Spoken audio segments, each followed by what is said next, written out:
76 साल स्टेडियम में डिटेन करके लाए राहुल जी सब लोगों को, यहाँ पे रखा। अब डिटेंशन खत्म हुआ है तो सारे लोग जा रहे हैं।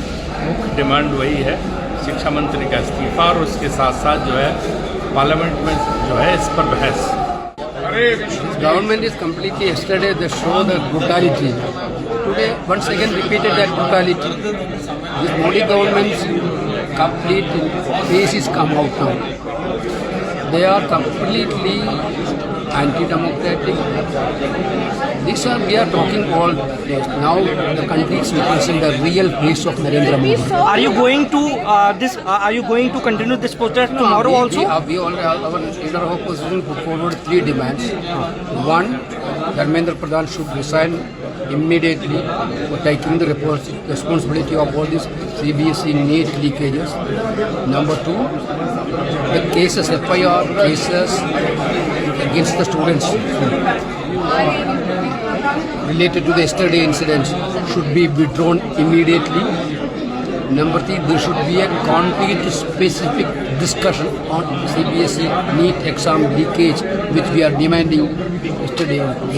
What Jitendra Singh told you, sir, when he came? Jitendra Singh told that we will think about this. If you give a notice, then we will think about a discussion, which we don't want that type of mercy. Yesterday also we given notice. Today also we given notice. They never allowed us our notice. Now these are all bogus claims. Our demand is Dharmendra Pradhan should resign and FIR against the students should be withdrawn immediately. हमारी demand बिल्कुल बदलेगी नहीं। अगर नरेंद्र मोदी समझते हैं और सोचते हैं कि वो तय करेंगे कि नेता प्रतिपक्ष क्या डिमांड रखेगा उनसे, तो बहुत बड़ी गलतफहमी में चलती है। धर्मेंद्र प्रधान को जाना होगा। छात्रों के ऊपर, नौजवानों पर जो FIRs हैं, केसेस हैं, वो वापस लेने होंगे और नरेंद्र मोदी को, अमित शाह को माफी मांगनी होगी। एक बात तो स्वीकार कर लेनी चाहिए। चुप हो जाओ। रुक जाइए। एक बात तो देश की जनता जान गई है, एक बात तो देश की जनता को समझ में आ गई है कि जो सरकार नीट की परीक्षा को भी नहीं करा सकती है और उसी सरकार की फोर्स का नाकाम होना कि इतनी बड़ी संख्या में युवा छात्र नौजवान आए, उनके साथ जो व्यवहार हुआ है, उनके सरों पे लाठी मारी है, उनके हाथ पैरों में चोट आई है, कईयों की हड्डियां टूटी हैं, कई लोग एडमिट हुए हैं, जो हमारी बहनें हैं, बेटियां हैं, लड़कियां हैं, उनके कपड़े फाड़ दिए और जितना पुलिस अन्याय कर सकती थी किया उन्होंने। नीट में ये फेलियर हुए, दिल्ली के इंतजाम में फेलियर हुए और अपना गुस्सा किस पे निकाले? छात्र नौजवानों से। इसलिए हमारी मांग है सरकार से कि जो छात्रों की मांग है वो छात्रों की मांग को स्वीकार करें और जो मंत्री हैं वो इस्तीफा दे दें या मंत्रिमंडल से हटा दें। ये दबाव जो है ये दबाव समझ में नहीं आ पा रहा है कि मंत्री क्यों नहीं हट रहे हैं। क्या दबाव है संगी साथियों का, उनके मंत्रियों का, और लगता तो ऐसा है कि इसलिए सरकार नहीं हटा पा रही मंत्रियों को कि उनकी जो दबी हुई है, तमाम ऐसे घोटाले हैं, जो तमाम भ्रष्टाचार हैं, कहीं मंत्री ना उन बातों को खोल दें, तो इसलिए सरकार स्वीकार नहीं कर पा रही है, मंत्रियों पे दबाव नहीं बना पा रही है और कारण भ्रष्टाचार है। एक मंत्री अगर लगातार विभाग में रहेगा तो ऐसे ही तो भ्रष्टाचार करेगा। नीट की परीक्षा हुई, वो भी फेल हुई क्योंकि OMR में जो इस तरह की शिकायतें आई हैं वो भी सबने देखनी है। तो सरकार छात्रों की मांगों को माने, यही हमारी मांग है। अखिलेश जी, आज संसद से लेकर में नीट का पेपर लीक हुआ और कैंसिल हुआ, छात्रों ने सुसाइड किया। लगातार छात्र जो है मांग कर रहे हैं दूसरे छात्र उन परिवारों के मुआवजे के लिए, क्योंकि डॉक्टरी करना, नीट करना एक बहुत रिस्पेक्टेबल, एक सबसे प्रेस्टिजियस नौकरी है और हम सब जानते हैं धरती के भगवान डॉक्टर को मानते हैं।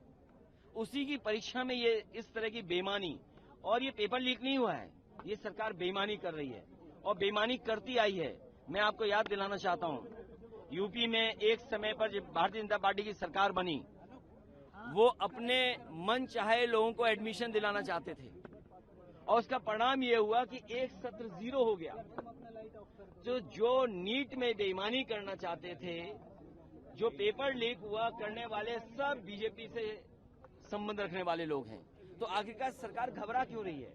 इसीलिए सरकार दबाव मंत्रियों पर नहीं बना पा रही है कि अगर मंत्रियों पे दबाव बना तो कहीं दबी खुची जो उनकी और है जानकारी वो बाहर ना आ जाए। अखिलेश जी, सबसे बड़ी बात यह है कि संसद में नहीं सुना जा रहा, संसद में नहीं सुना जा रहा, सड़क में नहीं सुना जा रहा। आज पीएम आवास भी देख लिया, वहाँ पे भी बैठे रहे, वहाँ से अब छत्रसाल स्टेडियम आ गए। ये सरकार की जिम्मेदारी बनती है, सरकार की जिम्मेदारी ये बनती है कि जो घटना है उस पर अपना स्टेटमेंट दें और जो बच्चों की जान गई है उनके लिए श्रद्धांजलि नहीं दे पाए।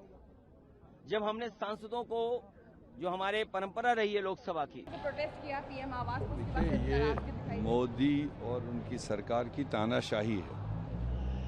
आज लीडर ऑफ अपोजिशन अपने कुलीग्स के साथ में नरेंद्र मोदी जी के निवास के बाहर यही निवेदन लेके गए थे कि जो छात्रों पर कल हुआ है अत्याचार और जो इशू है उनका नीट पेपर लीक, जो उनकी डिमांड है धर्मेंद्र प्रधान की इस्तीफा हो और जो उसमें मारे गए बच्चे उनको कंपनसेशन हो।